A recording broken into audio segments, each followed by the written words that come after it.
guys, assalamu alaikum. 11 o'clock ஆனாலே சில்லுன்னு ஏதாவது சாப்பிடணும் மாதிரி இருக்குல்ல. எனக்கு நம்ம சோலையை ரிஃப்ரெஷ் பண்ணுறது மாதிரி ஒரு ட்ரிங்க் பண்ணலாம். பால் கிரேப்ஸ் இருந்துச்சு, இதை ஃபுல்லாக நம்ம வாஷ் பண்ணி எடுத்துக்கலாம். ஃபஸ்ட்டு கொஞ்சமாக பேக்கிங் சோடா, கொஞ்சமாக உப்பு, கொஞ்சமாக மஞ்சள் பொடி இவ்வளோத்தையும் ஃபுல்லாக போட்டு தண்ணியில் ஒரு 15 minutes ஊற வச்சுக்கோங்க.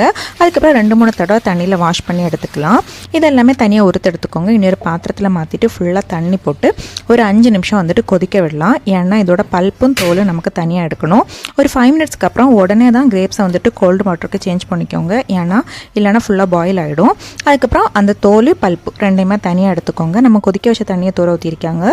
ஏன்னா அதில் தான் நம்ம வந்துட்டு தோலை போட்டு கொதிக்க வைக்கணும். நம்ம பல்ப்பெல்லாம் எடுத்ததுக்கப்புறம் அந்த தோலை அதில் போட்டுட்டு ஒரு 1/2 hour வரைக்கும் நல்லா கொதிக்க விடுங்க. தேவையான அளவு சீனி, அதுக்கப்புறம் ஒரு 1/2 lemon ஜூஸ் இவ்வளோத்தையும் போட்டு நல்லா கூல் டவுன் ஆனதுக்கப்புறம் நம்ம கிரேப்ஸ் கூட இந்த ஜூஸையும் வந்துட்டு ஸ்ட்ரைன் பண்ணி ஊற்றிக்கலாம்.